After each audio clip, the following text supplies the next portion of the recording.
Bueno, vamos a retomar más o menos por donde lo dejamos porque quedaron algunas preguntas y algunas cuestiones y para que, disculpen, para que se entienda mejor lo que hicimos la vez pasada y para dónde vamos, vamos a hacer un pequeño refresco de lo que vimos. Básicamente lo que estuvimos viendo la vez pasada es esto: cómo la imagen se había utilizado como lenguaje desde tiempos inmemoriales, como un sistema de lenguaje más o menos elaborado, depende en dónde y qué cultura, pero una cosa que vimos es que evidentemente fue anterior a la escritura y que la escritura deriva de la imagen como lenguaje. Si ustedes se acuerdan, habíamos visto este cuadrito donde está el alfabeto protosinaítico, que se hablaba en la zona del Sinaí, bueno, la Siria Palestina, todo eso, y que derivaba de los jeroglíficos egipcios. Y cómo eso fue derivando en diferentes alfabetos hasta que llegó al nuestro.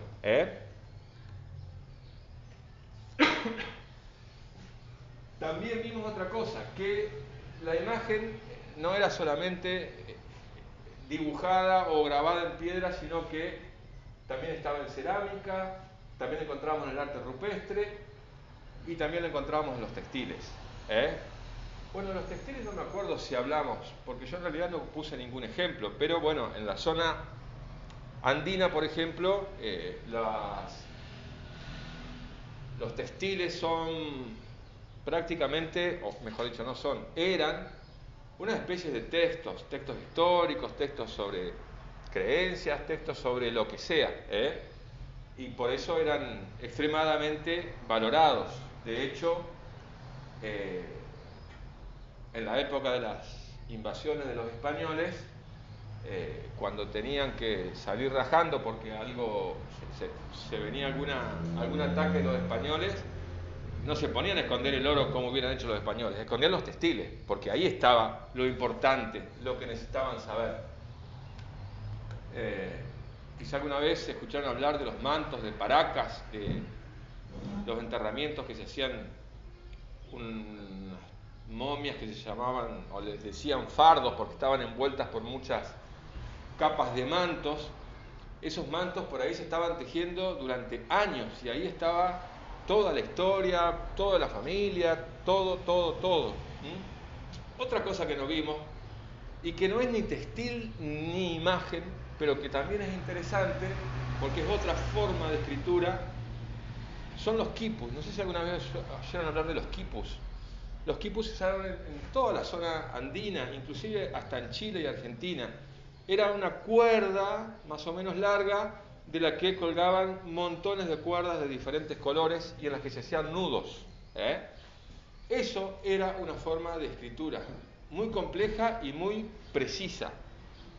Con los quipus se podía llevar contabilidad, como se podían llevar datos históricos, como se podían llevar nombres de personajes importantes, quién está a cargo de qué parte, quién es el gobernador de qué, bueno, de todo. De hecho, Luis de León, en una de sus crónicas, un español de la época, quedó maravillado y decía que todo cuanto pudiera haber en una biblioteca en Europa cabía en un quipu. O sea, los quipus lo podían reproducir. Así que imagínense el grado de perfección que tenía eso. Pero bueno, como no es imagen tampoco, no es que lo tocamos mucho.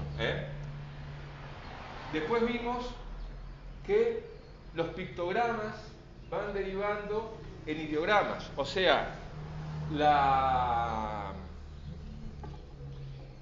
simple referencia a un objeto. ¿Se acuerdan que vimos? Me voy a poner a dibujar el cohete si lo tenemos acá. ¿Se acuerdan que vimos esto? Siu, persona, madera o árbol. O sea, son dos pictogramas que nos refieren a cosas muy concretas, pero que luego se juntaron y ya fue a una cosa más abstracta, a descansar. O sea, el pictograma deriva en un ideograma, o sea, transmite ya una idea, una cuestión más abstracta. Y posteriormente también habíamos visto que eventualmente podían tener alguna cuestión relacionada con lo fonético, no usarse para designar madera, sino para pronunciar una determinada sílaba.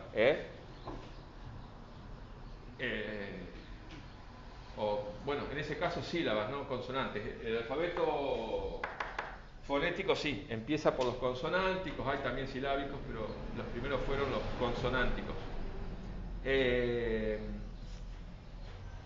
Bueno, esto es más o menos lo que estaba comentando ahora.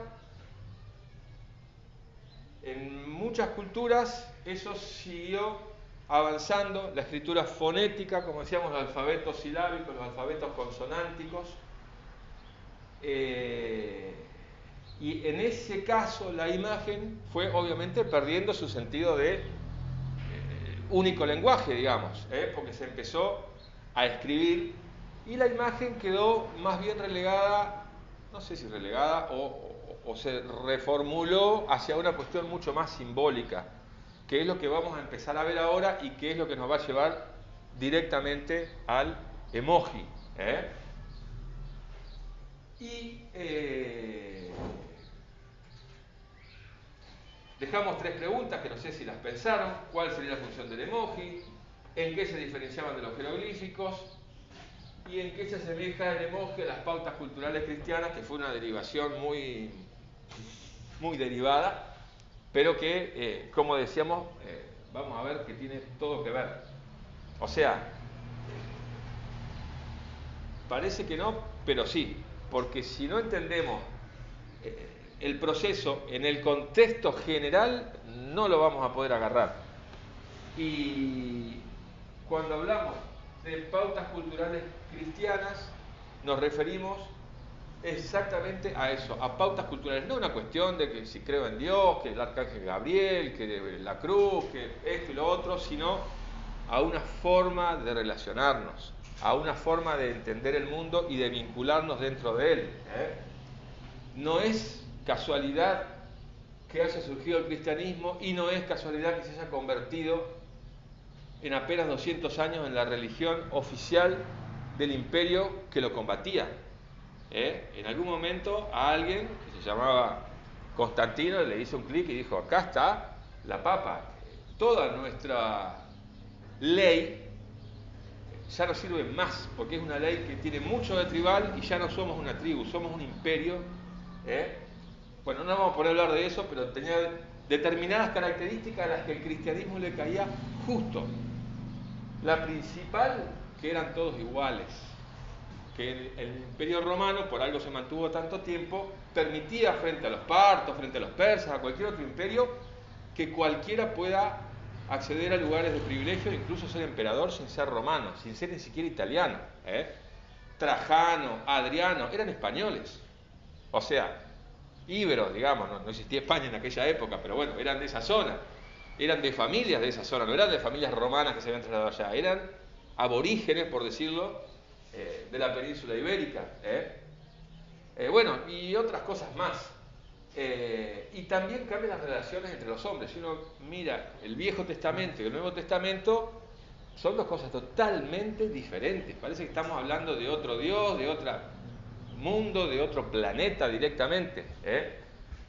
El Nuevo Testamento, el Viejo Testamento claramente es una serie de pautas, de normas a seguir por una comunidad concreta, que era el pueblo de Israel. Una comunidad de pastores que tenía determinadas relaciones con otras comunidades y ahí se establecía en los números, bueno, hay que ponerse a leerlo, en las diferentes partes uno puede ver cómo claramente se establece toda la ley. Si ella me saca un corderito, después me tiene que pagar esto, yo el sábado tengo que ir a llevar X cosa al templo como donación, estoy obligado a tener hijos, estoy obligado a casarme, si me meto con la mujer del vecino pasa esto. O sea, está toda la vida, o sea, el Código Civil, Penal, Comercial es el Antiguo Testamento. Y el Nuevo Testamento, no. El Nuevo Testamento solo dice: síganme, no los voy a defraudar, el que me sigue va al cielo, el que no va a ir al infierno, tenemos que estar todos en paz, somos todos hermanos, es una cosa totalmente abstracta, pero que justamente va a servir para una cosa.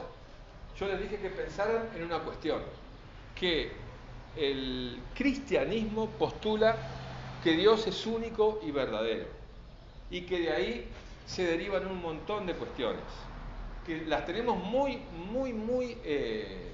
presentes en este momento, no ya en la forma de Dios, sino en la forma de los sistemas económicos, la globalización, todo eso. Cuando los cristianos dicen, nuestro Dios es único y verdadero, dicen, todo otro Dios es falso. Y por lo tanto, yo tengo derecho, y Jesús lo dice, hay que traer las ovejitas perdidas al redil, yo soy el buen pastor, ahora lo vamos a ver a eso. Tengo derecho a imponerme a otros y imponerles mi religión, que no fue otra cosa que lo que han hecho desde aquellos tiempos, no solo los romanos, sino cuanto imperio les siguió y que abrazó el cristianismo. De hecho, cuando vinieron los españoles acá, las creencias volaron antiguas y se impuso el cristianismo. Ese fue, creo yo, hasta donde yo he podido estudiar, la primera vez que se da esa cosa de que una creencia o una pauta cultural se autoproclama única y universal. Vimos, esto es muy importante, la forma y sentido de la imagen varía y es propia de cada cultura o grupo.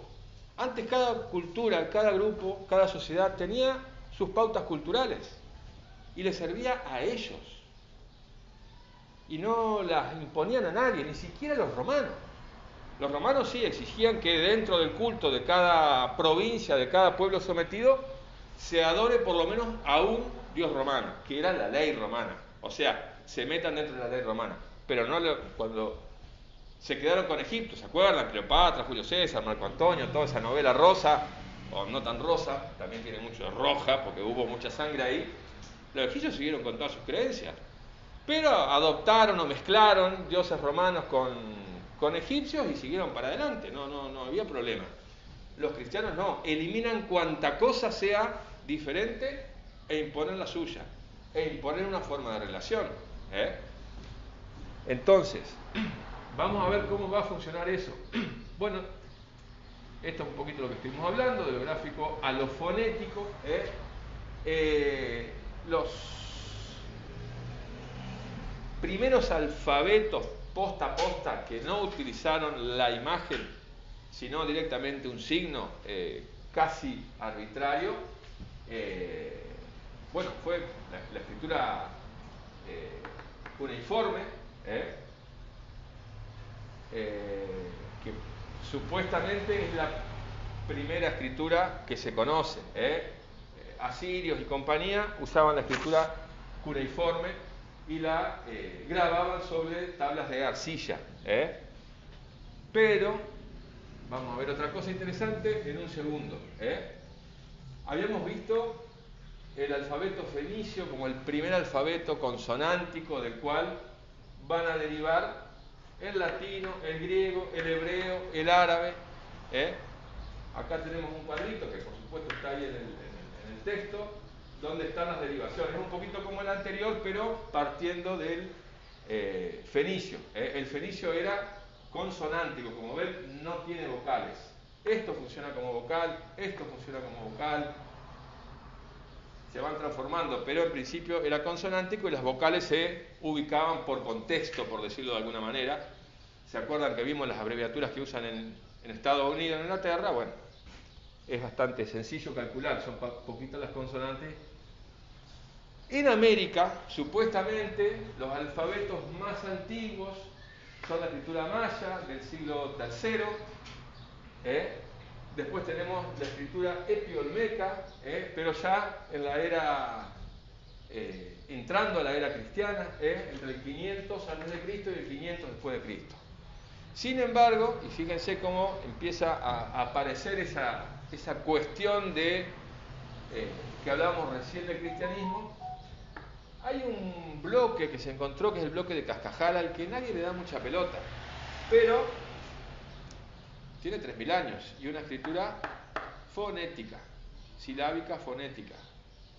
O sea, es tan antiguo como la escritura sumeria. Esto también está en consonancia con, por ejemplo, el hallazgo de el centro, ¿cómo se diría? O el sitio arqueológico de Caral, que tiene 5.000 años de antigüedad, o sea, está al mismo tiempo que los egipcios, que la media luna fértil, o sea, las primeras civilizaciones acá fueron en la misma época las mismas cosas. No las mismas, pero eran muy diferentes en realidad. Y fíjense que, sin embargo, cuando uno estudia o ve Perú, toda esa zona, Machu Picchu, el Cusco, a Caral nadie lo nombra. Nadie lo nombra. O sea, hay un silenciamiento muy adrede y muy político aparte, para que de esto no se hable, porque también nos tira por el piso toda la cuestión de que hubo una evolución que llevó y que acá, como eran primitivos, salvajes, bárbaros y no sé cuántas cosas más, bueno, hubo que cristianizarlos, civilizarlos, etcétera, etcétera.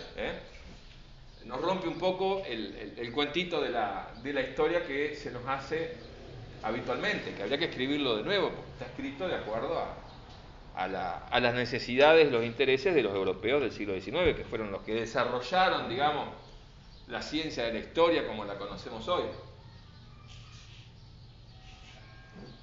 Pero bueno, lamentablemente estas cuestiones se cortaron porque vinieron los españoles, no sabemos cómo hubieran evolucionado, si es que hubieran evolucionado, capaz que así ya estaban perfectos, porque en realidad se han traducido bastante poco. Igual eran interesantes. El maya, por ejemplo, utilizaba ideogramas y sílabas, y iba juntando diferentes dibujitos para formar palabras, como si fueran letras o sílabas. Era un sistema bastante interesante. Obviamente mucho más difícil de escribir que nuestros caracteres, que son sonidos directamente, entonces hacer palabras es más fácil. Pero como esto también transmite no solo palabras, sino ideas, le da una complejidad que nuestras palabras sueltas no tienen. Si yo digo casa, es casa, sí. ¿No se sabe si habían personas que se dedicaban exclusivamente a la escritura de estas civilizaciones? ¿O No. todos sabían? La verdad que no. Ya en la época de los incas, qué sé yo, eso era mucho más popular, digamos, pero acá no sé. Y no creo que se sepa. Seguramente había cierto tipo de gente que conocía la escritura, pero quizá no todos. Depende. Porque era gente muy práctica y escribía el que necesitaba escribir. El que necesitaba registrar. Otras formas de escritura eran compartidas por todos. ¿Se acuerdan cuando vimos la cerámica Moche, por ejemplo? Esa cerámica la vamos a encontrar en toda América, porque la trasladaban de un lado para otro, digamos. Los incas tenían una cosa que era muy copada. Ellos, cuando anexaban un territorio, no anexaban cualquier territorio, anexaban un territorio donde hubiera gente que hiciera algo que valiera la pena.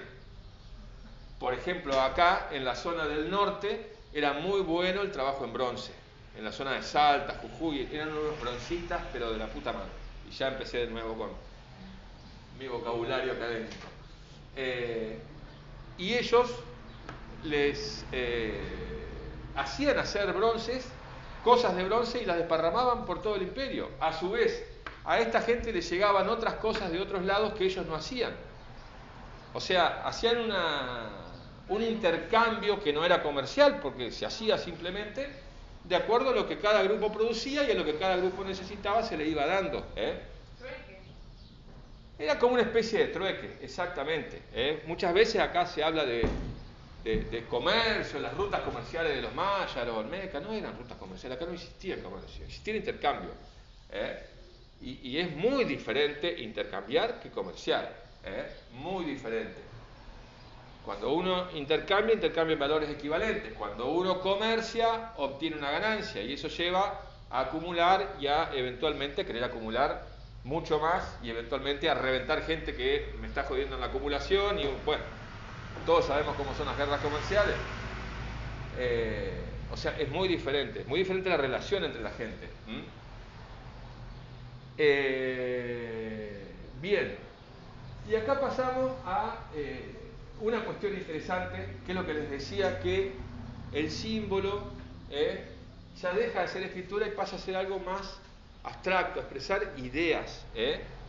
Y lo vamos a ver de una manera muy, muy clara en el cristianismo, que toma símbolos y los resignifica, y son los símbolos que hasta el día de hoy utilizamos, y van a funcionar como un lenguaje. Inclusive la representación de imágenes, la pintura, según Gregorio V, era la Biblia Pauperus, la Biblia de los pobres. Los que no saben leer van a entender las imágenes. Entonces así se transmitían las pautas culturales, etcétera, a el pueblo, por decirlo de alguna manera. Y fíjense qué interesante esto. O sea, el cristianismo, obviamente, como decíamos la vez pasada, abreva de todo lo que encontraba a su alrededor y sobre todo de los griegos. El primer cristianismo, que estaba basado en los estoicos, digamos, y toma muchísimo de Platón, etcétera, etcétera, va a tomar una imagen que está buenísima y que seguramente todos la conocen o la habrán escuchado nombrar, que es la del buen pastor. En el Nuevo Testamento hay 1000 referencias a yo soy el pastor, yo cuido mi rebaño, yo traigo la oveja perdida, yo esto, pasto. Siempre el pastorcito, Cristo como el pastor que nos cuida, nos protege, etcétera, etcétera. Y se toma de este símbolo, por decirlo de alguna manera, que es el moscóforo. Esto es griego arcaico, del siglo 6-7 antes de Cristo. O sea, muy anterior al nacimiento del cristianismo. El cristianismo lo retoma, pero lo resignifica. Este moscóforo era un signo de la piedad. Fíjense qué vuelta copada que hicieron los tipos. Era el símbolo de la piedad, pero no de la piedad del tipo que, ay, la pobre ovejita que se había perdido la traigo de nuevo. Este moscóforo lleva un carnero porque lo va a sacrificar. Era piadoso para con sus dioses, iba a ofrecer un sacrificio, que es otra pata que también toma el cristianismo de esa costumbre tan antigua de hacer sacrificios o hecatombes para celebrar algo, para honrar a algún dios, para festejar, para lo que sea. Porque de hecho, cuando el mismo Cristo dice, yo soy el Cordero de Dios, ¿a qué se refiere? Es lo que Dios nos puso para sacrificio. Yo sacrifico mi Cordero, mi Hijo, para que la humanidad se salve, lo que sea. O sea, fíjense cómo toman lo mismo, pero desde dos aspectos diferentes.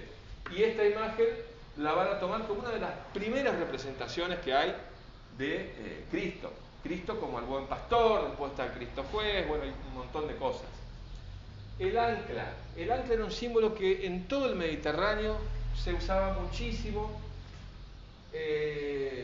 para referirse. Piensen que todos los pueblos de la costa mediterránea, en Europa, en Asia, en África, navegaban, comerciaban, se pirateaban, o sea, la navegación era una cosa de todos los días prácticamente. Entonces, un símbolo marino era muy importante y el ancla siempre era utilizada o referenciada como lo que me va a mantener fijo, lo que me va a mantener firme, lo que me va a cuidar en la tormenta de que no se me vaya el barco para cualquier lado, o que si lo pongo en la costa no se me lo lleve la marea. O sea, era como un símbolo de estabilidad, de firmeza, de tranquilidad.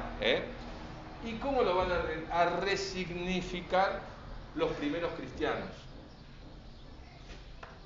Se va a convertir en la cruz ancla, que para nosotros es un ancla común y corriente, como no tenemos ni idea de cómo son las anclas, o de cómo eran en aquella época, pero este palito no lo tenían, digamos. Tenían un coso acá y saltaba la arena, la piedra, lo que sea. Lo van a convertir en la cruz ancla. O sea, Cristo es lo que nos sostiene, lo que nos da fuerza, lo que nos mantiene posta, posta, posta. Otro signo súper utilizado, hasta bien entrado el medioevo, es el del pelícano. que en la antigüedad era un símbolo también casi que diría de amor. El pelícano tiene la característica de que ante la ausencia de comida se picotea el pecho el mismo y los hijos le van tomando la sangre y con eso lo mantiene hasta que agarre algo. Entonces, bueno, es el sacrificio que hace Dios para que nosotros, que somos un pueblo,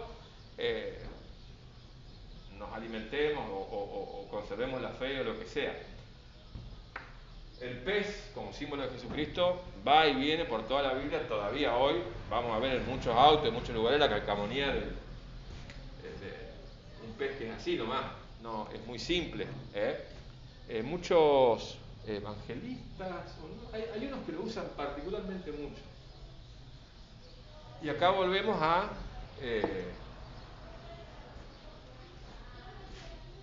un símbolo que nos está remitiendo a otra cosa. El pez lo podemos entender como que Cristo es la era de Piscis. Luego de la era de Piscis viene la era de Acuario, en la que estamos por entrar ahora, supuestamente en el 1100, o sea, ya. Y antes de la era de Piscis estuvo Capricornio, creo que era, cuyo símbolo es un carnero.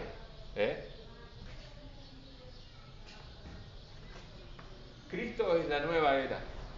Hay que liquidar, ya pasó, ya fue la era del carnero. La era del carnero es la era de Mitra, la era de Baal, que es el carnero. Todos los dioses anteriores al cristianismo, uno de sus principales ejes era adorar el carnero. De hecho, los judíos se quedaron en los tiempos de Moisés y siguen con el carnero. Hasta el día de hoy, en las festividades judías, donde se toca el cuerno, que son un montón, no se puede tocar un cuerno que no sea de carnero. Entonces, fíjense que si vamos a la parte astrológica que hablábamos la vez pasada, lo tenemos pero posta a posta.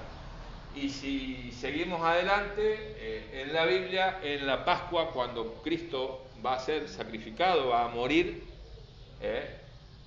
lo pueden leer en la Biblia, sus discípulos le dicen: ¿qué vamos a hacer cuando no estés más? Y él dice: entren a Belén, entren a la ciudad, vayan a la fuente, encuentren al hombre del cántaro y síganlo a su casa. Acuérdense que cuando hablamos de zona astrológica hablamos de casas también, síganlo a su casa. El hombre del cántaro, obviamente, si vemos cómo se representa Acuario, que es un hombre con un cántaro, Acuario, nos da clarito: cuando termine mi era, vendrá la era de Acuario, qué sé yo, de una forma muy...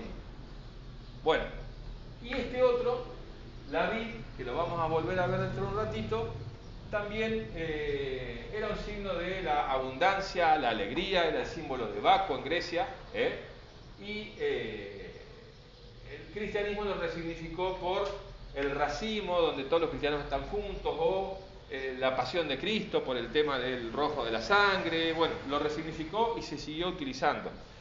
O sea, fíjense que de esa escritura que era muy concreta nos fuimos a algo muchísimo más abstracto, más ideológico, o ideográfico mejor dicho. Todo sería ideológico.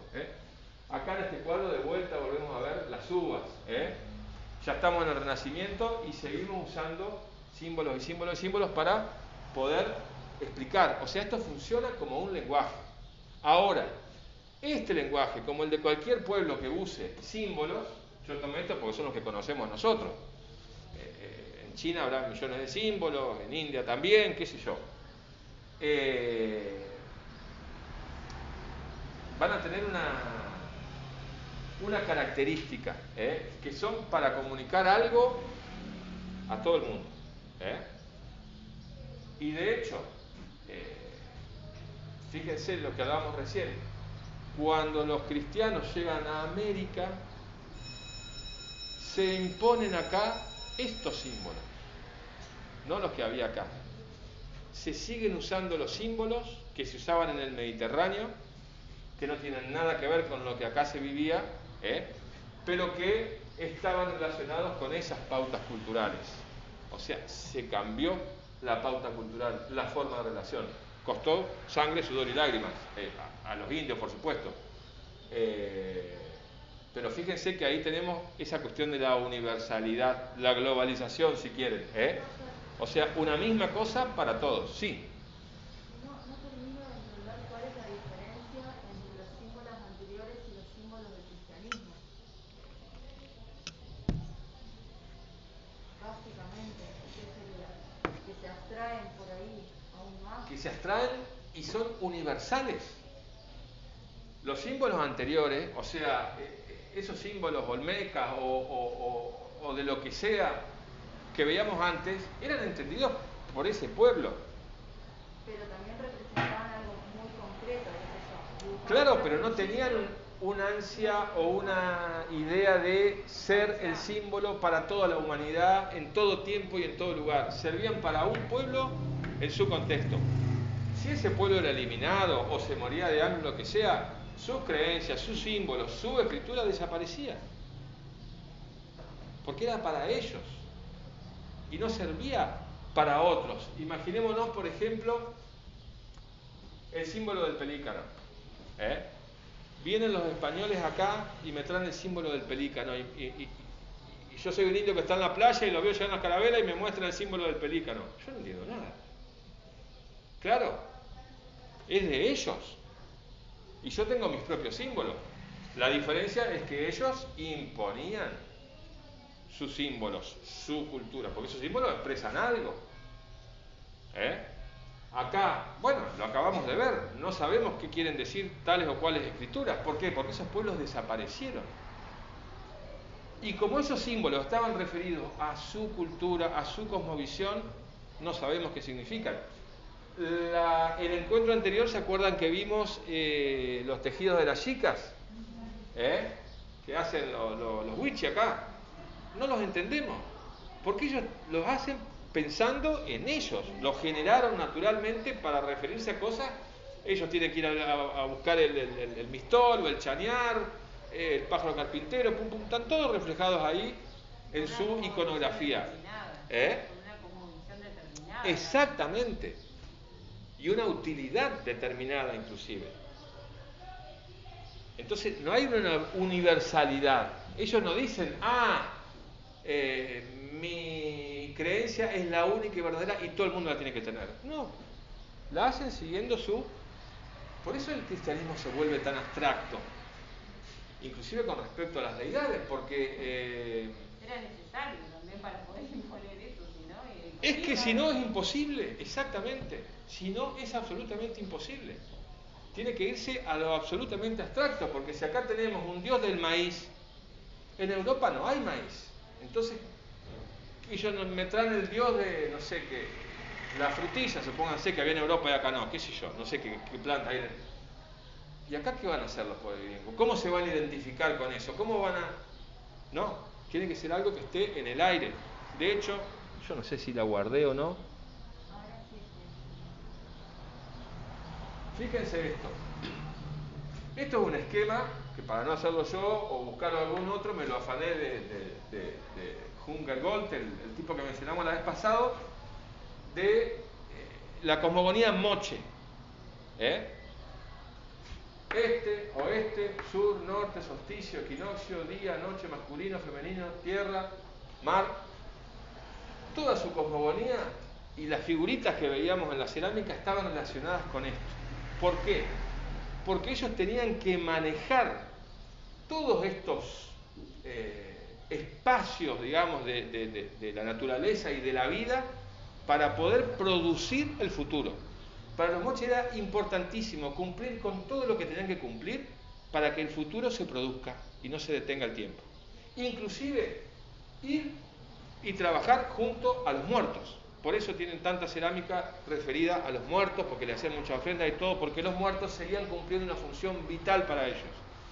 Pero todo relacionado con la naturaleza, con los ciclos de la vida, con las relaciones de lo masculino, lo femenino, o sea, tenían otra cabeza y vivían dentro de la naturaleza. Nosotros, al revés, tenemos un Dios que creó el universo, el planeta Tierra, para que el hombre se sirva de ella. Estamos por fuera de la naturaleza. Y hacemos lo que queremos, así no va. Calentamiento global, qué sé yo, qué sé cuánto.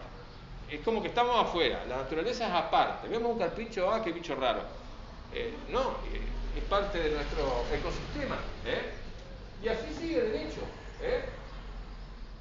Ahí declara unos gobernadores, que son el rey y el papa, que son los que mandan en su nombre al hombre común y corriente, que tiene que adorar a Dios y cumplir la ley, porque cuando venga Dios en la segunda venida se va a acabar el tiempo, se va a acabar el mundo, y uno se va a ir al infierno y otro al cielo. O sea, es lineal y no toca en ningún momento nuestra vida cotidiana. ¿Qué hacemos nosotros en la vida? No importa para el cristiano. Mientras cumplamos con esto, no importa. Yo no me voy a ir al infierno por tirar un papel en la calle. Un moche capaz que sí. Yo me voy al infierno porque, qué sé yo, reniego de Dios, o no fui a misa, o forniqué, qué sé yo, cuántas cosas más. Bueno, tenemos los 10 mandamientos, ahí está clarito que me manda al infierno. Los pecados capitales, que la vez pasada hablamos, todo eso. Es muy simple, o sea, hay que cumplir la ley. Y la ley la van a determinar estos dos. Y chao, con eso estamos. Acá era mucho más complicado y me implicaba la vida entera. O sea, todos los aspectos de mi vida. Y no solo de mi vida, sino de mi relación con mi entorno. Fíjense que es absolutamente diferente. Entonces, esto sí que lo puedo aplicar en cualquier lugar. Ahora, esto sirve para los moches o eventualmente para algún pueblo más o menos de la zona y que viva en la costa.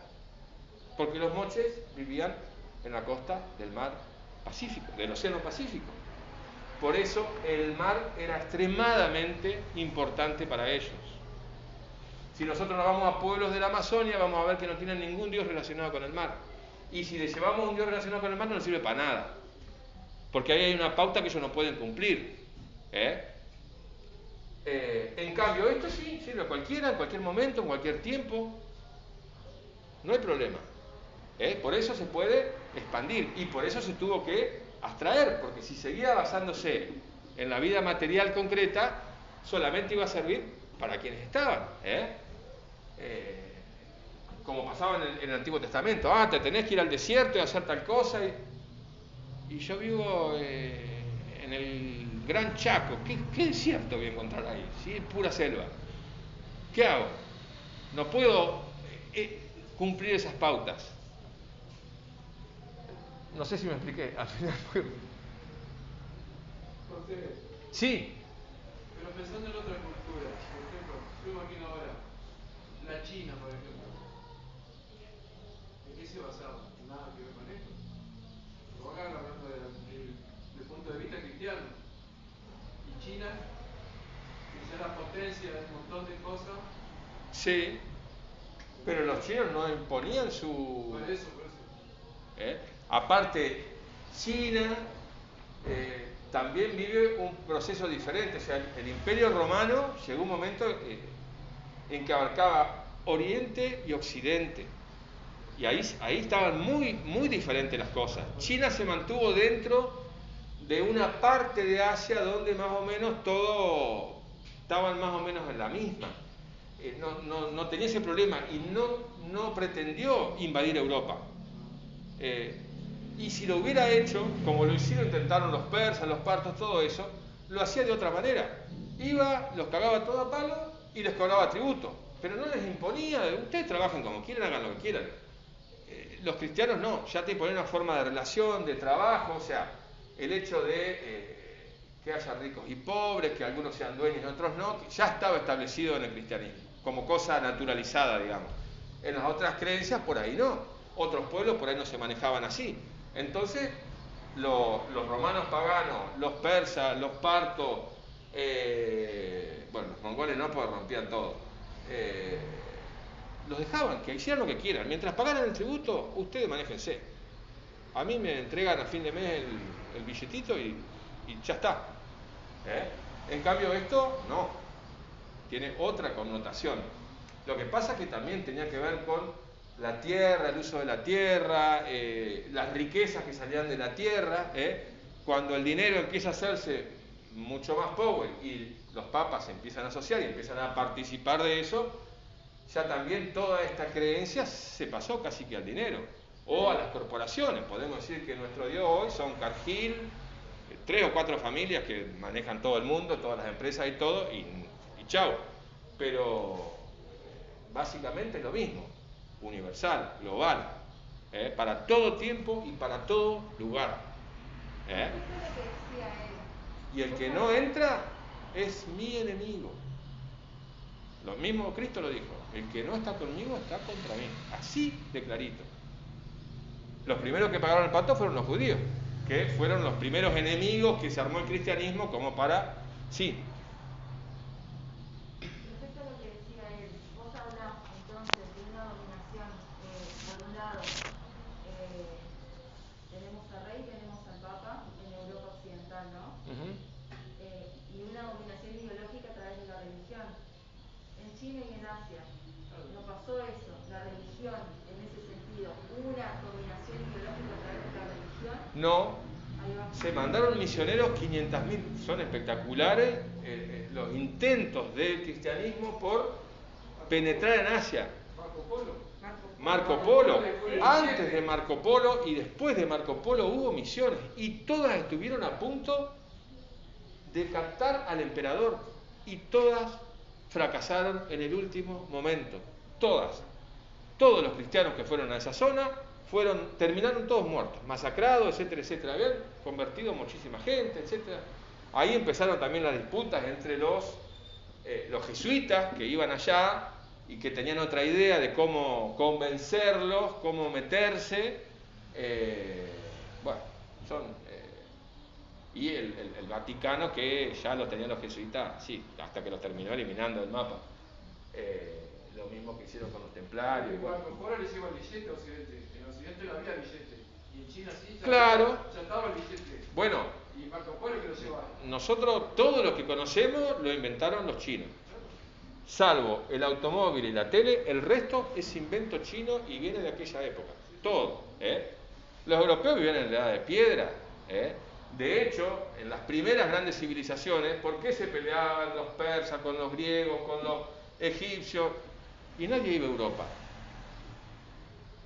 Europa era un bosque gigantesco lleno de indios. O sea, cuando los romanos empiezan a surgir, digamos, ahí recién arranca un poco, pero ellos vivían en la de piedra. En la época de Marco Polo, una de las potencias que trajo Marco Polo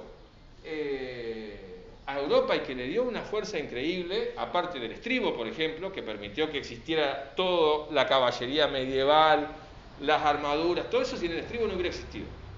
Y la guerra cambió de forma completamente. Pero lo más importante, a mi criterio, no fueron los tallarines, como se dice. Marco Polo trajo los tallarines, no, trajo un montón de cosas. Fue el sistema de sembrar. Los que son católicos habrán escuchado 1.000.000 de veces la famosa parábola del sembrador. El sembrador en Europa, ¿qué hacía? Se ponía una bolsa en bandolera con semillas y las iba tirando. La que caía sobre la piedra, no sé qué. ¿Bien? La parábola dice eso. La que cae, no sé qué, se la comen los pájaros. Y la que cae en terreno fértil va a dar fruto, patatín, patatán.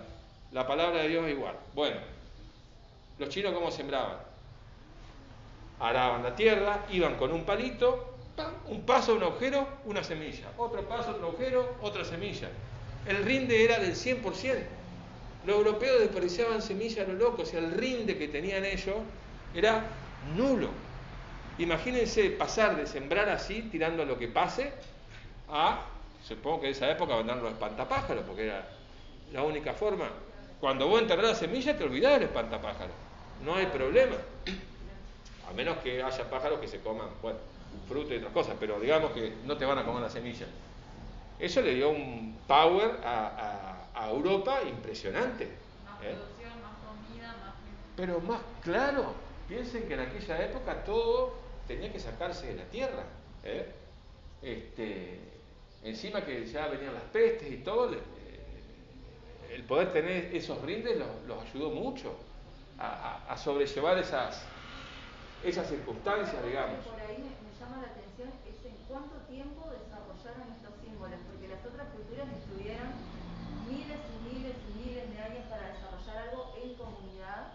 Sí. Sin embargo, estos no, y lo hicieron con un fin muy concreto. Claro, pero es que no desarrollaron los símbolos, tomaron los símbolos que ya había y los resignificaron. Claro. Si vos ves, por ejemplo, el desfile que hace el Papa cuando sale del Vaticano, no me acuerdo en qué fiesta, si en Pentecostés o qué sé yo, que va en la cosa esa que, ¿cómo es que se llama? Eso que lo llevan para Pascua. Y ves una imagen de un desfile de un faraón egipcio, tiene exactamente los mismos símbolos. Exacto. No, hay litera. La litera esa que se lleva, como cuando llevan la Virgen en procesión, viste que la ponen arriba de una basecita y la llevan. Y eso también lo sacaron, creo que los egipcios son los que llevan la Virgen. Por eso, pero aparte los símbolos, los plumeros, eso que lleva atrás el Papa, son todos egipcios. Pero tal cual, están en cuanta relieve egipcio haya, están. O sea, ellos fueron tomando de todo lo que había alrededor y con todo lo que la gente ya conocía, armaron algo más o menos novedoso. Pero no es que inventaron los símbolos para poder propagandizar sus ideas, sino que tomaron lo que había, como vemos acá, lo resignificaron. El que va a hacer un sacrificio se convierte en el que cuida la oveja, el ancla se convierte en la cruz ancla, es Dios ya el que me protege, no el ancla. Es Dios. Bueno, la vid, que era símbolo de viva la pepa, Dios Baco, fiesta, alegría, saturnales y todo eso, se convirtió en un símbolo de la iglesia o de la pasión de Cristo, pero arrancaron de lo que ya había, no inventaron nada, digamos. O algunos símbolos sí, después lo habrán inventado, qué sé yo, pero en principio se basaron en lo que decían, en lo que se conocía. La palabra de Dios es un soplo divino, así que el día para el otro apareció. Sí. Bueno, pero bueno, el uso de los símbolos para ellos fue muy importante, sobre todo al principio, porque esta iconografía la fueron desarrollando. Vieron que dicen que en las catacumbas usaban los símbolos porque era secreto para esconderse. No, es un bolazo que no tiene nombre. Las catacumbas eran públicas. El que manejaba las catacumbas era un fosor. Fosor era el encargado de la fosa y era un cargo público. O sea, ¿en qué catacumba secreta va a haber un funcionario pagano? En ninguna. Usaban los símbolos por otra cuestión, porque no habían desarrollado una imagen todavía, y segundo, y todavía sigue la pelea hoy, porque la Biblia prohíbe expresamente que se represente imagen. Dios dice, no te harás imagen de nada que esté sobre la tierra, que vuele en los aires ni que esté bajo el agua. O sea, no podés dibujar nada. Y al que lo hiciere, lo voy a castigar porque yo soy el Dios celoso y vengador, a él, a sus hijos, a los hijos de sus hijos y a los hijos de los hijos de sus hijos, por 4 generaciones. Y cuando Dios castigaba, te prendía fuego Sodoma y Gomorra, o sea, no era que, ahora te pongo en penitencia. En aquella época el Dios era guerrero. Por ahí dice, no vengo a traer la cruz, sino la espada, qué sé yo, a enfrentar la madre con el hijo, el padre con el hermano, y no sé cuántas cosas más. En el Nuevo Testamento cambia y ya es amor y todo eso, pero bueno. Cuando recién dijiste el ancla, se me representó la sangre. Cuando recién... Parece que hay una sangre que tiene nombre de ancla. Claro, 2 anclas, sí. Y que curiosamente no es sal marina. No, es sal de salina. Sí, recién me doy cuenta de eso. Sí, la sal 2 anclas, una institución en nuestro país por lo menos. Bueno, la cuestión es que estos símbolos se convierten en algo muy abstracto. Fíjense, este símbolo, por ejemplo, de la piedad era incomprensible, volvamos a los Andes, en los Andes, donde no criaban carneros y no hacían sacrificios con animales. En todo caso, hacían sacrificios humanos o verduras y cosas por maíz y qué sé yo, que le daban a la tierra, pero no sacrificaban llamitas ni... No se hubiera entendido. Ahora, abstraído como está hacia el pastor que cuida el rebaño, qué sé yo, ya es otra cosa. Ya se puede entender. Entonces, ese ínfula de universalidad del Imperio Romano, el cristianismo le cae ¡pam! Justo. Una cosa que me quedó colgada con respecto a el cambio de pautas culturales que se hicieron en América a partir de la llegada de los españoles, si volvemos a nuestro cuadrito, que no sé dónde está, acá, fíjense que la pauta, o sea, el gran cambio es que lo que vamos a hacer, cómo lo vamos a hacer y con quién lo vamos a hacer, ya no depende de mi entorno, de mi contexto, de la naturaleza, sino que depende, o sea, Dios delega en el Rey y el Papa la ley. La ley ya no parte de la naturaleza, sino que parte de esta gente. Entonces no nos vamos a manejar por el orden natural, nos vamos a manejar por este orden. Eso cambia todo. Porque fíjense que la pauta cultural que trajeron los españoles y que era la que se usaba en Europa y en buena parte de Asia, era una pauta para el expolio, no era una producción para cubrir las necesidades de la gente, como se hacía acá. Por eso yo les decía la vez pasada, acá no había hambruna, había eventualmente por alguna cuestión climatológica, lo que sea, pero no porque alguien haya pobres que no tienen que comer, y eso no existía en América. En las civilizaciones no existía eso. Porque, el nivel de desarrollo tecnológico que había acá para producir alimentos era impresionante. Y los europeos, como tenían un sistema de producción para la subsistencia y sobre todo basado en el expolio, al rey no le importaba cómo el campesino cultivaba. Mientras él le pagara el tributo ya estaba. No le importaba. Por eso no se desarrollaban tecnológicamente. Y acá sí. Acá, sobre todo en México, la parte de los Andes, una tecnología realmente magistral que hasta el día de hoy no la tenemos, o la tenemos de una manera, la manipulación genética que se hace hoy con la semilla y qué sé yo, ya la hacían los incas y todos los pueblos pre-incas mucho antes y de manera natural, y no envenenaban a nadie, y eso no era para venderlo, era para que todo el mundo tuviera. Los sistemas de... bueno, no tengo imágenes acá, pero no sé si alguna vez han visto las maras de Moraes, esas especies de grandes círculos de piedra medio concéntricos. Ahí, por ejemplo, los tipos podían reproducir más de 120 tipos de clima.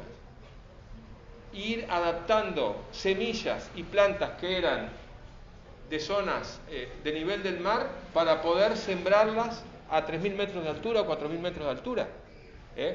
Tenían ese sistema de, ¿cómo es que se llaman? De terrazas, hechas de una manera en que se absorbía el calor del día, se desparramaba durante la noche, el riego se hacía de forma natural a través de manantiales, qué sé yo, qué sé cuánto, usando las fallas del terreno, y se desparramaba pasaba por una especie de pilotones también. muy claro, muy prolijamente por todos lados. Era un sistema de riego impecable. Y sobre todo el tema el tipo de piedra que usaban para conservar o generar temperatura. Imagínense que a 3.000 metros hay un Onofre que ni les cuento, o sea, no es papa cosechar ahí, sembrar y cosechar. Y los tipos lo hacían. Era una tecnología increíble. Los puquios, todo el sistema de traslado de agua de una montaña a otra, pero los europeos estaban a años luz de los europeos, tecnológicamente. Pero eso en función de una necesidad. Somos unos cuantos y tenemos que comer. Entonces hagamos algo para generar más comida. Ya que no tenemos más tierra, o que la tierra que tenemos no sirve para nada, bueno, desarrollemos. En Europa eso no pasaba. Si había hambre, que se joda. Que se joda el campesino, porque el rey siempre iba a tener que comer. El rey, el príncipe, el duque, lo que sea. Y eso se trasladó acá. ¿En qué se convirtió toda la producción? en extraer oro y plata de las minas, etcétera, etcétera, etcétera. O después la fiebre del caucho, lo que ustedes quieran, pero era expolio, expolio, expolio, expolio, algo que los aborígenes por sí solos jamás hubieran hecho. Porque reventar la tierra, como lo hicieron los españoles, que agotaron las minas de oro, de plata en Perú, las famosas minas de Potosí, era algo impensable para estos tipos, era un pecado capital, o sea, la tierra era, bueno, todavía se festeja el día de la Pachamama, el solsticio, ahora fue hace poco, en junio, que en los Andes se hacen unas fiestas espectaculares, se hacen unas ofrendas, todo eso. Fíjense que son pautas culturales muy diferentes y formas de relacionarse entre los hombres muy diferentes. Acá hay uno que manda, el otro que se calla la boca, y acá todos más o menos cumplen su función para que se produzca el futuro y podamos seguir adelante. O sea, y el trabajo es cooperativo y un montón de cuestiones más. Totalmente diferente. Y eso, si lo trasladamos a hoy día con el tema de la globalización, es lo mismo. O sea, ¿qué se pretende hacer en África, en algunas regiones de América, en Asia, etcétera, etcétera? Que todos se plieguen al sistema de producción capitalista. Esos pueblos que andan ahí de nómades haciendo trueque con una vaquita por un tejido, por esto, los quieren exterminar, están exterminando de hecho. Les ponen fronteras donde antes no existían, la gente no se puede mover, juntan gente que no debería estar junta porque no se llevan. Todo el problema, por ejemplo, que hubo en la Primera, en la Segunda Guerra Mundial y en los años 90 en los Balcanes, es a causa de eso. Si yo me quedo con este pedazo, vos te quedás con este, y el que esté adentro, bueno, el que queda adentro, queda adentro, el que queda afuera, queda afuera. Lo mismo que el muro de Berlín, el que quedó de este lado, quedó de este lado, y si el primo estaba de este otro lado, bueno, lo lamento al piste. Fíjense cómo es una cosa totalmente loca, pero está en función de eso, el expolio, la rapiña y la guerra han sido en Europa desde tiempos inmemoriales la forma de intercambio utilizada. Y hasta el día de hoy. Uno puede decir hoy tenemos leyes y todo, pero en realidad sigue habiendo una rapiña y qué sé yo, qué sé cuánto. Cualquiera que tenga una cuenta en el banco sabe que lo están robando de arriba abajo y bueno, o con el tema de las semillas, los agrotóxicos, todo eso. Disfrazado, todo legal, pero bueno. No estábamos acá, estábamos acá. Estamos llegando a nuestro tiempo. La imagen, como pictograma, digamos, con un sentido muy concreto, muy puntual, que es todo lo que podemos hablar de la señalética, por ejemplo. Esto que ven acá es un cuadro de señaléticas de aeropuertos. Fíjense que es interesante porque en la señalética también se estandarizan señales. Ya no se respetan culturas, ni formas de vida, ni nada por el estilo. La señal del Wi-Fi es la misma acá y en la China. Y hay señal de Wi-Fi y no hay señal de otra cosa. Por ejemplo, qué sé yo, no sé.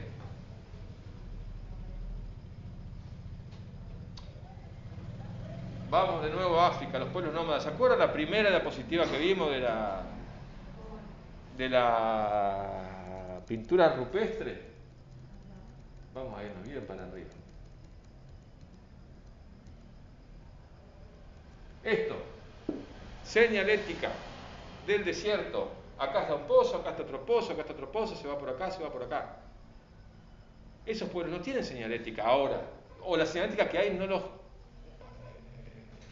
los integra, digamos. Es la señalética de acuerdo a las necesidades de la gente que usa los aeropuertos o lo que sea, porque yo puse en el aeropuerto, pero podemos poner cualquier tipo de señalética y se van a hacer universales. Y el que no la entienda la va a tener que entender. Si uno de esos nómades, como pasa, va al aeropuerto y no entiende los cartelitos, se jode. Quedó por fuera de nuestro sistema. Y se jode en serio.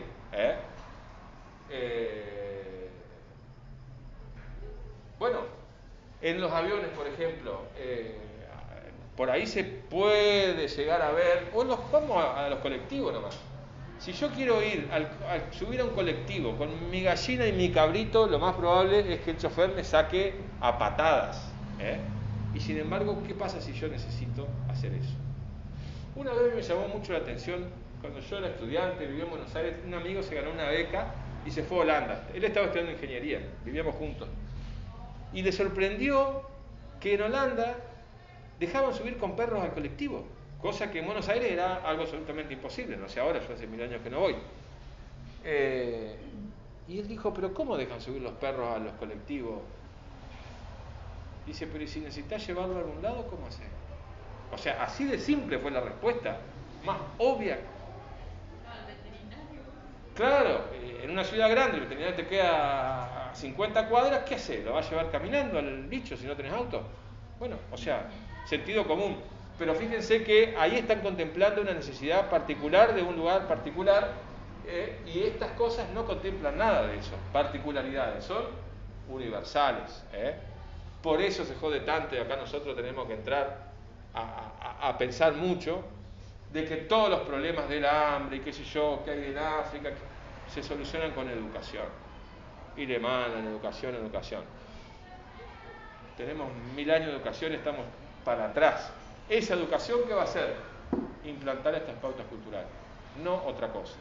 Que dejen de ser nómades que andan cambiando cacharrito por camellito y empiecen a laburar en las tierras que recién el gobierno les ha regalado a tal o cual empresa para que haga tal o cual cosa, que es lo que está pasando en estos días. En África y acá, en Argentina, todavía andan las puteadas los mapuches con Ginóbili y compañía, o con Tinelli y compañía, o con Manaos y compañía, porque las tierras que eran de ellos y que estaban por ley a su nombre, se las volaron con otra ley y se las entregaron a no sé quién. O este hombre, como es el inglés este que vive en el sur, tan rico, John... No, Lewis, que se hizo una mansión y cerró un parque nacional y ahí está. Y los que estaban ahí, los mapuches y compañía, que se jodan, ahora no pueden entrar. Donde entran, paz. Yo ahí en el... Claro, bueno, lo de Amarra no sé cómo pasó lo que pasó, pero yo nunca pensé que nos iban a hacer ir para atrás, y todavía no han ido para atrás.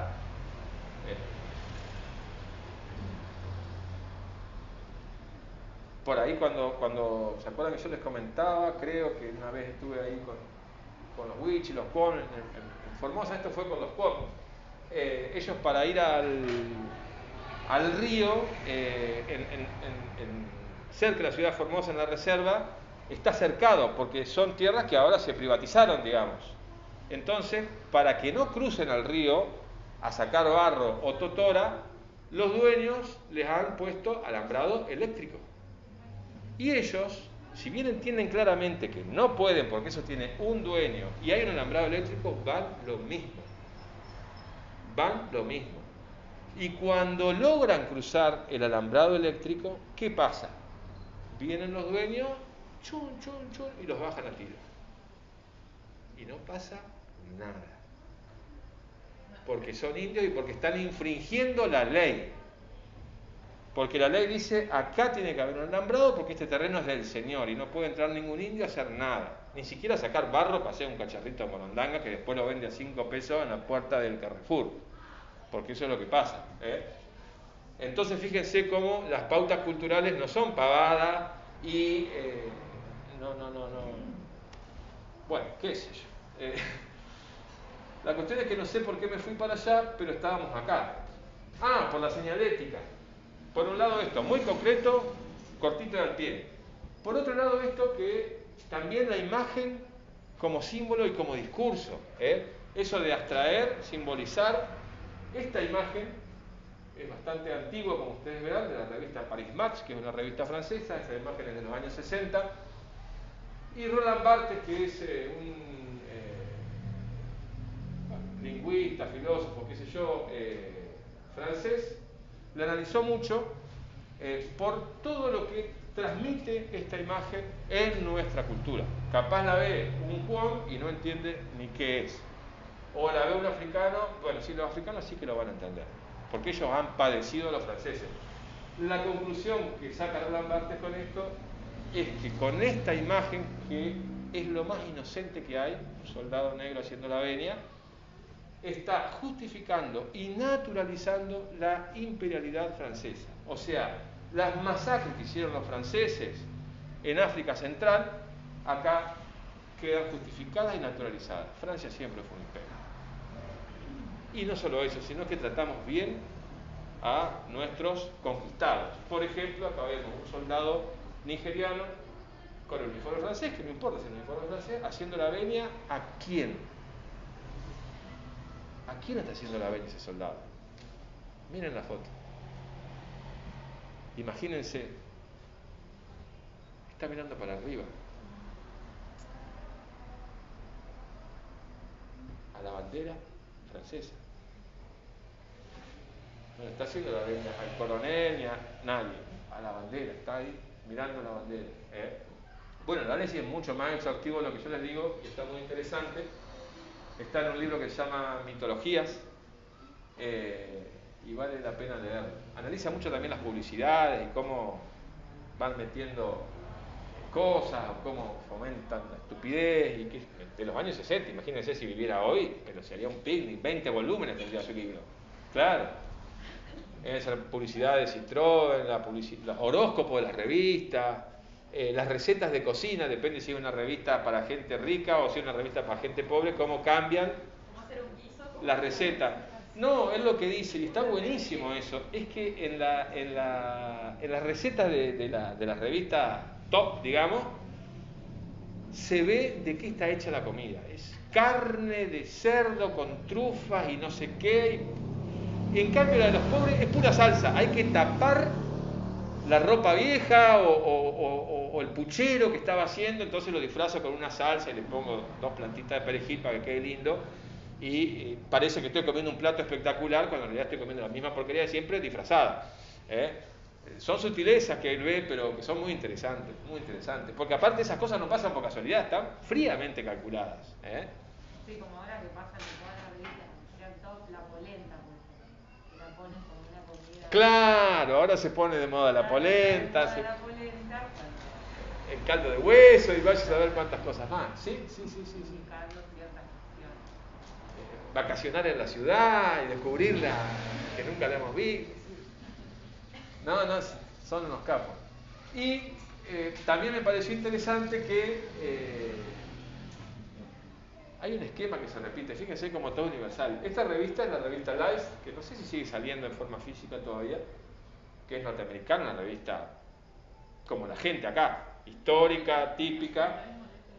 Y fíjense que las 3 tienen el mismo logo. Las 3 están orientadas hacia lo mismo y las 3 van a agarrar el mismo público.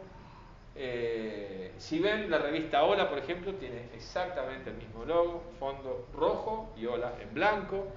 La revista Caras creo que también. O sea, todo ese tipo de revistas que están muy... La única que se salva de eso es la Para Ti, que no sé si sale todavía. ¿Sale todavía?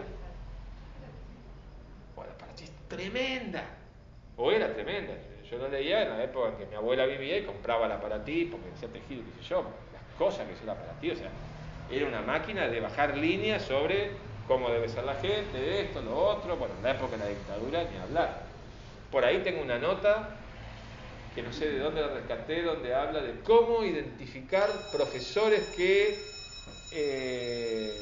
promueven el comunismo dentro de la escuela. Sí, lo estamos dando en derecho. Si usa la palabra obrero, si usa la palabra burgués, si usa la palabra trabajo, proletario, etcétera, es comunista ese profesor. Y es un peligro para sus hijos, denúncienlo. Y lo hacía la gente. No solo la gente, sino otros profesores, que es lo peor. Al contrario, también el docente tenía su currículum que decía cómo descubrir al alumno. Claro, que era medio subversivo, exactamente. Sí. Si se juntaba con gente, si no. Sí, si le gustaba trabajar en equipo, qué sé yo, bueno. No, la cuestión ideológica se maneja de una manera extremadamente fina. Juntarte con alguien era tratar de ponerle tus ideas. No era un grupo.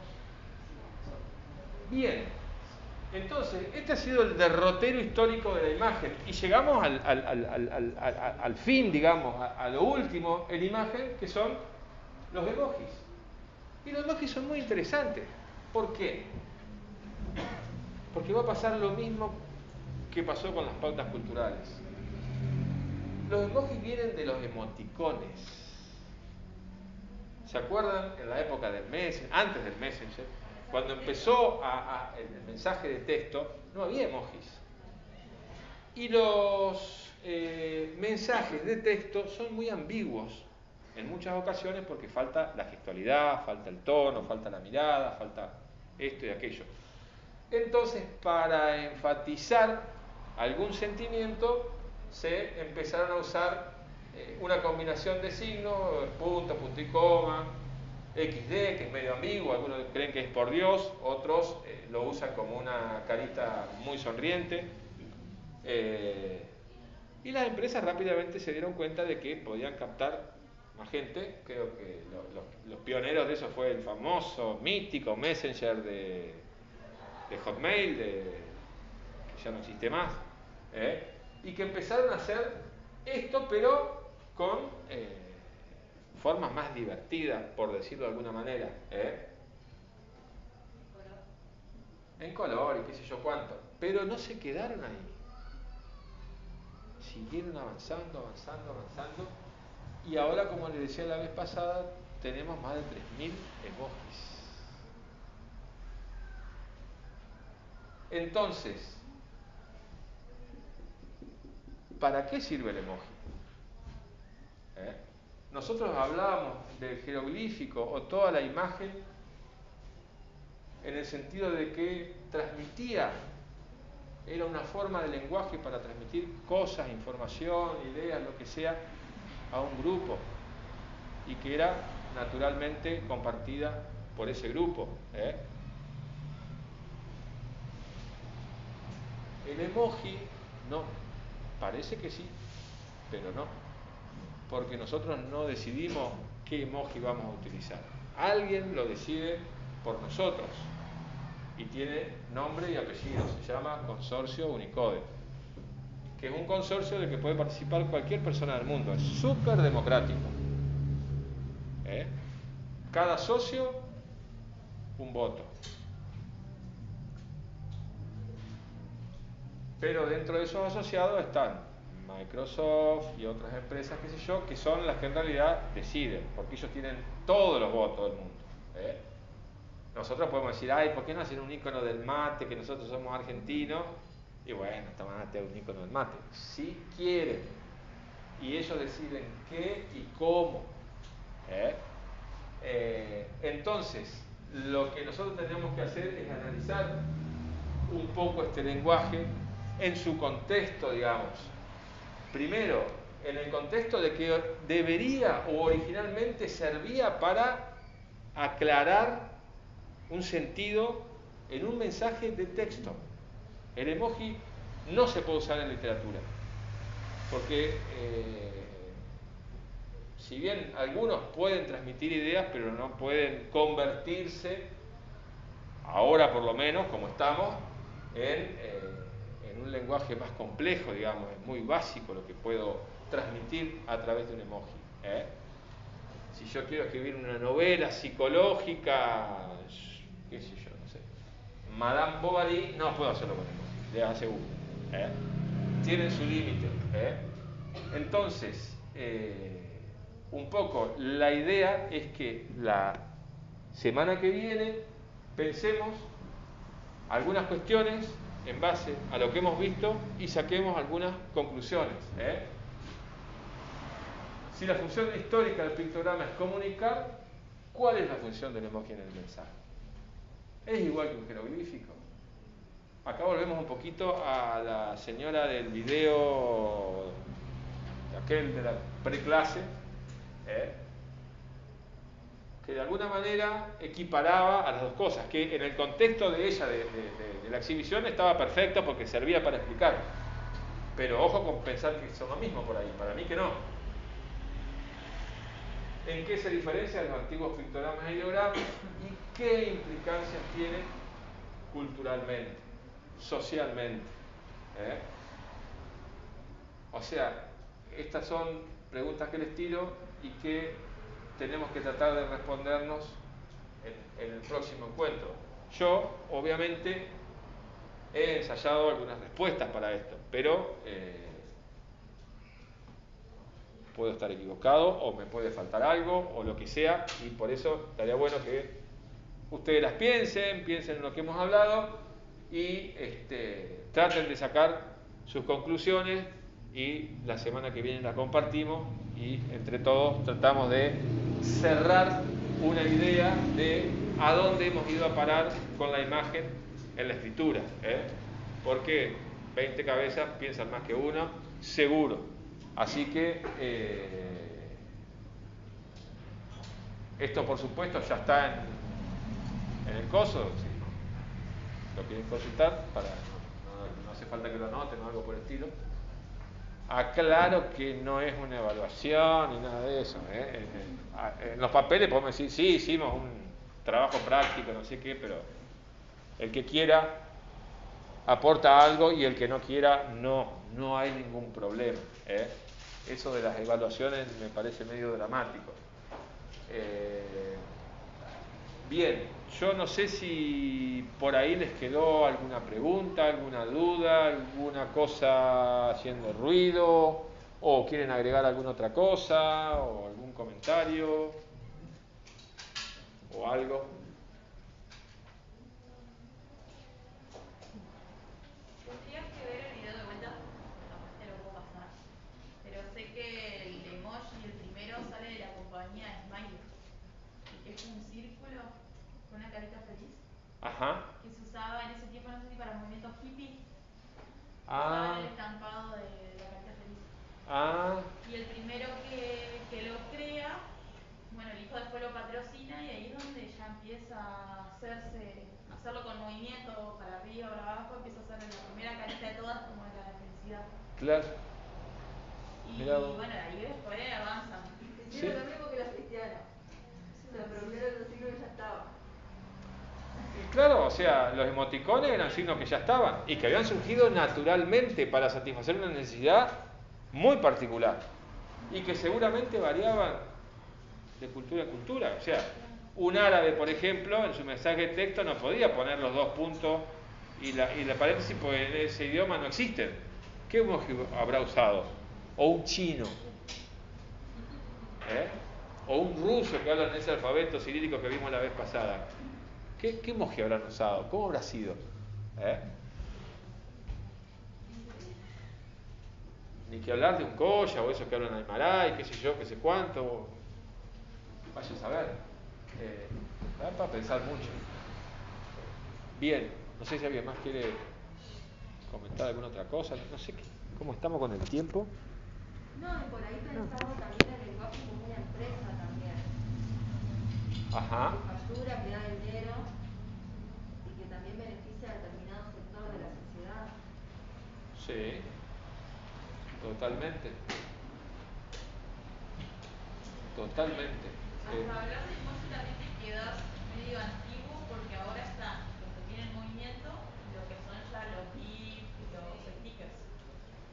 Claro. Son como el emoji pero ampliado a una manera de con movimiento y claro que mucho más. Y por ahí tienen un campo de interpretación más amplio el sticker. Pero vienen de ahí. Sí, digamos que son un refuerzo más. Todo avanza, no queda lo mismo. Lo tremendo es a la velocidad que avanza. Hace 200 años las cosas iban a 2 por hora y ahora se nos cambian casi que día por día. Es tremendo. Igual ahora los stickers los podés hacer vos mismo. ¿Sí? Predeterminado y ahí después está podés cargar la aplicación y con una foto de ¿Y sí? Sí, funcionan como un meme. Funcionan como un meme. La semana pasada no actualizaron la emoji. Me parece que sí. ¿Ah, sí? Sí, nos ha pasado una actualización nueva. van agregando. Sí, cada tanto agregan, porque bueno, van surgiendo. Seguido de la gente. O sea, se hacen encuestas, que la gente vota. Claro, uno puede presentar bueno, lo del mate lo presentaron los argentinos, que no sé, que le escribiera una carta a don Bill Gates o alguno de esos, o a ¿cómo es el otro? ¿El de Facebook? ¿Cómo es que se llama? Mark Zuckerberg. Claro, están todos ahí en el directorio. Sí. Realmente son cosas que, aparte como que se van naturalizando, pero si uno se corre de la naturalización y empieza a ver su construcción histórica, cambia un poco la idea que tenemos de eso. No es algo que, sí, surgió, se puso de moda y se naturaliza como algo que salió de un repollo. No, pensemos que hay cientos o miles de personas trabajando en fabricar emoji, en ver qué tipo de emoji, está el consorcio Unicode, hay toda una industria que está hecha para algo, o sea, no es que salió de la nada, y bueno, qué sé yo, ya está. Eso del inmediatez, ¿no? Que tiene el emoji o el meme, el sticker, o sea, y que no lo tienen las palabras, digamos, porque uno para expresar ciertas ideas necesita una cierta cantidad de tiempo y cierta cantidad de palabras. En ese sentido, claro. Por eso le otorga sentido a algo que uno tendría que explicarlo. Si yo digo, parece que mañana no va a haber clases porque va a llover. Totalmente neutro. Ahora, si le pongo un emoji y una carita feliz, quiere decir que yo no quiero venir a clase. Si le pongo una carita llorando y dice, ay, me quedo sin clase. Fíjense cómo cambia el sentido solamente con el emoji. Ponés mañana, ponés la nube con gotita. Claro, y me ahorro escribir, mañana va a llover. No, pero te ayuda a cortar tiempos, como dice ella. Bueno, en ese sentido también tiene una connotación bastante dramática porque nos mete más de lleno en el aceleramiento que tenemos. No hay que perder tiempo. No hay que perder tiempo. Claro. Yo me acordaba el otro día, justamente mientras hacía esto, cómo usamos el mensaje de texto, aparte entre nosotros, con gente que por ahí no vive acá. Que tengo un amigo en Buenos Aires, en donde sea. Cuando yo era chico, para poder comunicarme con el otro, escribíamos cartas. Y escribir cartas era todo un ritual. Uno se sentaba a escribir. Le voy a escribir a... Y se sentaba y le contaba y hablaba y demoraba 2 meses en llegar la carta y 6 meses en llegar la respuesta. O sea, uno tenía que poner el cuerpo para el otro. Y el cuerpo y los sentimientos. Ahora vamos, un mail o un mensaje de texto o un audio, pero todo es rápido. Y fíjense que ahí perdemos algo, porque no es lo mismo recibir un emoji, un mensaje de texto, que una carta. No tienen el mismo contenido. Incluso ahora los audios se aceleran. Es un bajón. Ahora los audios se aceleran, o sea, encima que era lo más rápido, le mando un audio, no tengo ni que escribir. Ahora... Sí, nos llevan a una velocidad inaudita, porque encima nosotros nos tenemos que prender en esa cosa, porque como está todo interconectado, interrelacionado, no podemos evitarlo. Yo me acuerdo cuando hace unos pocos años, ahora casi no se escucha, pero hace unos pocos años había gente que no quería usar celular. O sea, si nunca usamos celular. Y estábamos lo más bien, ¿por qué ahora hay que usar celular? Es una mierda, qué sé yo, qué sé cuánto.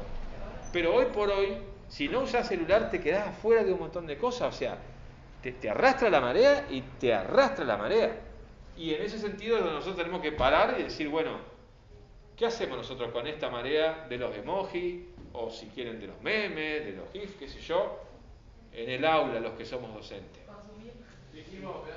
Claro, en el aula, o qué actitud vamos a tener frente a nuestros alumnos. Los vamos a incentivar a que escriban todo con coso, le vamos a decir paren un poco la mano, porque aparte convengamos una cosa, no son inútiles, son extremadamente útiles. Yo uso emoji a patada, pero hay que tener claro que a mi criterio no puede reemplazar a la escritura, o no puede ser el medio de comunicación. Si llega a ser el medio de comunicación, cagamos. Si es un complemento que lo enriquece, está genial. Pero si me paso para el otro lado y digo, bueno, son 3 emojis y ya está, y bueno, nos estamos empobreciendo mucho. Lo que pasa es que los emojis también como que suplatan aquellas cosas que no queremos decir con una imagen. Claro, Le da sí. emoción, le da emoción, sentimiento. La intermediación del teléfono, ya sea en el mensaje de texto y qué sé yo, nos Le da cubre. emoción, acá, le da emoción y sentimiento al mensaje de texto, que vos le decías, vos, capaz que antes interpretaba de una forma diferente, ahora le mandaba una carita feliz y con nada ya le diste sentimiento. Hay una conexión ahí. Claro, le da un sentido Un sentido. a lo que en el texto se En pierde. en eso es una resolución práctica. Ahora, eso no reemplaza a la palabra ni ahí. No, por eso digo, si nosotros nos quedamos ahí, por ahí vamos a empobrecer mucho la comunicación y un montón de cosas más. ¿No les pasa a ustedes, no sé, que hablar a través de WhatsApp con un alumno y hablar por hablar un montón de cosas y entra a hablar el tipo está así, no te responde? ¿Nos pasa diariamente? ¿Sí? Nos pasa diariamente, o sea que vos tuve 10 minutos antes hablando por WhatsApp, me tiró 10 WhatsApp preguntándome un tema y entra al aula y el tipo está sentado y no te contesta. ¿Sí? Y pasa 80 minutos así. O sea, está pasando. Gracias. Es una realidad que estamos teniendo. Sí, es dramático en ese aspecto porque también nos lleva a evitar poner el cuerpo y generar un vínculo y un afecto con el otro. Pues yo me cubro, yo tengo el teléfono por medio. Yo te tiro una, como decía ella, te tiro una, te la dejo picando ahí, fue un mensajito.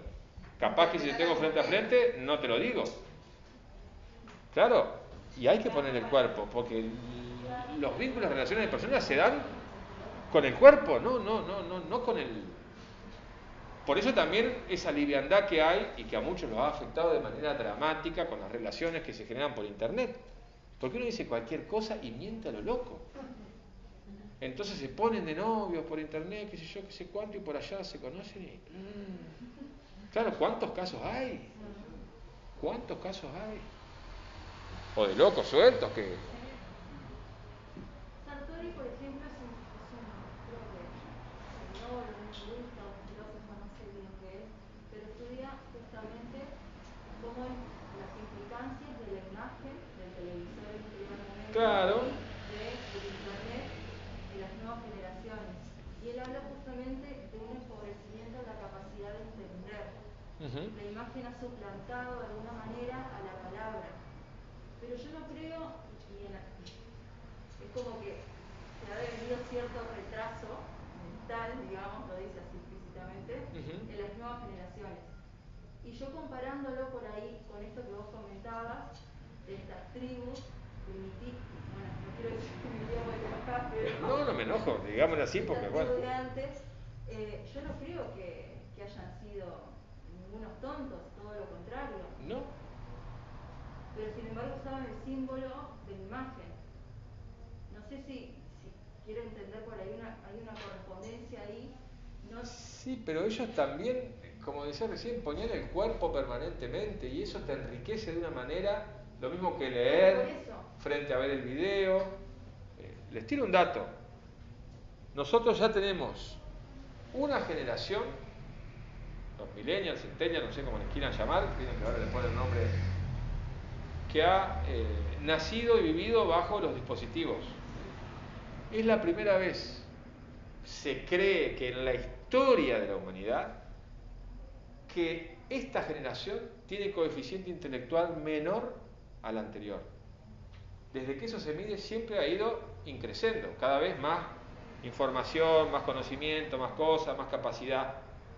Y ahora, y lo vemos en las aulas permanentemente, los problemas para redactar, para expresar ideas, para elaborar, para tener pensamiento crítico. Sí, pero vos le das un celular así a una criatura de 3 años o de 7, 8 y te lo manejan como... ¿Sí? O sea, tienen, yo creo que por otro lado. Sí, de 2 años te lo manejan.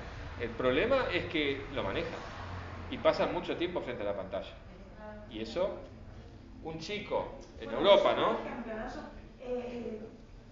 fui niñera de una criatura de 5 años. Había que enviar por Classroom una aplicación para trabajar por ahí desde el jardín.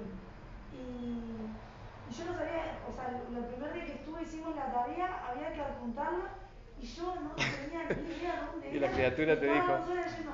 Me hice con la mate, tac, tac, tac, mandó, yo la mandé. Yo te digo, ¿qué?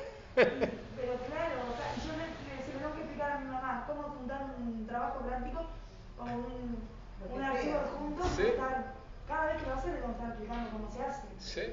Entonces creo que sí, puede ser que esté cayendo todo, pero que la inteligencia va por otro lado, va para otro lado. O sea, yo creo Claro, que es habilidad y aparte los programas son muy intuitivos. Asocian mucho los dibujitos con las Sí. colores y retienen mucho esas cosas. Por eso después saben. Piensen que un chico o los chico juegos, cuando entran en los juegos, que es- aparece todo en inglés. Ellos saben a dónde entrar para cambiar el personaje. el niño pequeño es una esponja, la capacidad de absorber y es muy superior a la nuestra. Después de implementarlo cada vez mucho más, entonces al nivel, digamos, cibernético, años luz a lo que capaz Claro, que pero yo si le con hablas, cartas, no yo empecé a usar la compu cuando Igualmente necesitaba en carta, imagínate. Yo creo que hay una Y ellos diferencia cada vez entre como que van... Sí, sí.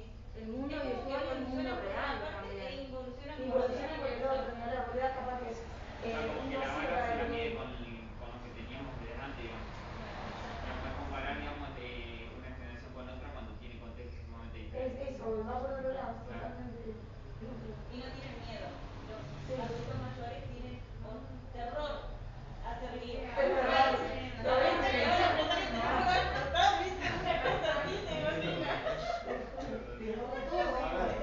No, los adultos mayores, nosotros mismos. Yo soy, y todo el mundo dice meter mano, equivocarte, y me desespero cuando me equivoco. O sea, yo cuando vos decís que casa tiene culturalmente me imaginaba, tengo 53 años, y me imaginaba que yo en un aspecto soy indígena. Porque la tecnología va avanzando diariamente. ¿Sí? ¿Nos lleva puesto? Me lleva puesto, o sea, soy un indígena. Si me imaginaba la imagen de Colón entrando a Cabo, y yo siendo un indígena por el rato, cuando, no sé si la pasada hacíamos curso de internet, que no sabían para nada, Sí. cómo manejar la plataforma, y algunos sí, otros no.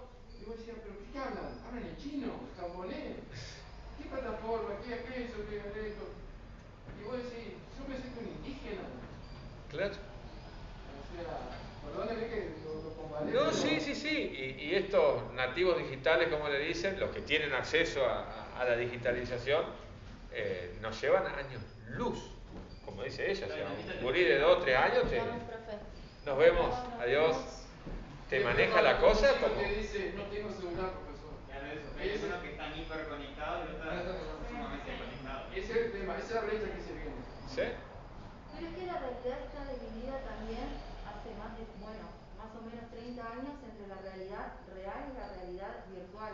Y hay que situar el emoji dentro de la realidad virtual. Muchos chicos que se saben manejar con los dispositivos no saben manejarse en la realidad tangible, material.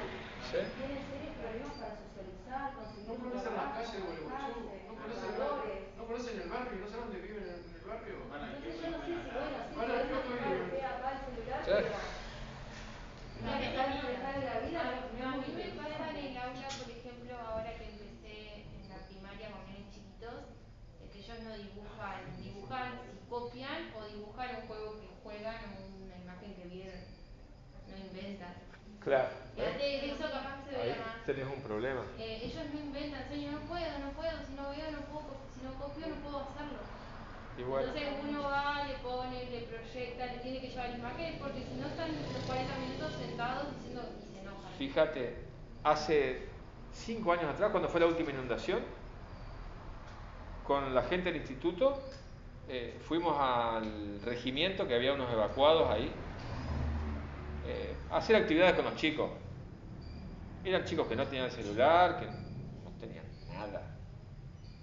Ahora, vos le ponías 2 pedacitos de cartón, una fibra, una plasticola y te hacían magia.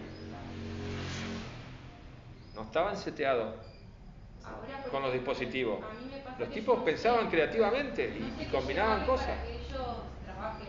Estoy como quemándome la cabeza.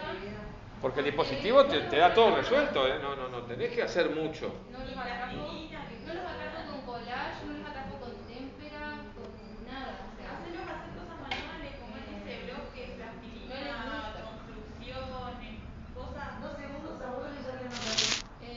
Bueno, esa es otra cosa. La forma en que se aburren los gurises es increíble. Increíble. Descargan y cargan juegos, pero las cachetadas. Entonces, en la sala pasa lo mismo. En la sala está jugando un segundo y yo para otro. Ya en momentos que nos cansan, no se quedan de la sala para satisfacer con la necesidad de Por lo mismo estamos hablando de la rapidez de las cosas, de los audios, de los momentos, que todo va más rápido, y también van cambiando los videos mismos, que los podés adelantar para que hagan más rápido. Sí, saltan de una cosa a la otra y no se comprometen con nada. Entonces, Ese es el problema. No les gusta nada, no les entusiasma. Lo que decía Sartori, que hablaba justamente de que hay un atrofamiento en la capacidad de entender, él decía que es en la capacidad de simbolizar el mundo, como decía ella. No pueden imaginar, no pueden recrearlo, no pueden construir, no pueden producir. ¿Sí? Justamente por todo esto. Es que ya les viene producido en Technicolor y con efectos especiales, o sea, no tienen nada que pensar. Entonces lo quieren de esa forma, no ven otra forma diferente de construir algo. Eso me impactó un montón. Ya hasta si le sacás la misma imagen y se la pones de otra forma ya no les gusta. Claro, porque y aparte el rayón y el diseño terminé, ¿qué hago? Y se quedan en esa idea. Y no. Lo veo en todos los grados, en primer grado, la misma situación. Bueno, gente, hasta luego. Hasta luego, nos vemos. Ya debemos estar en hora, sí. Bueno, mediten un poco y seguimos, que por lo visto hay un montón para...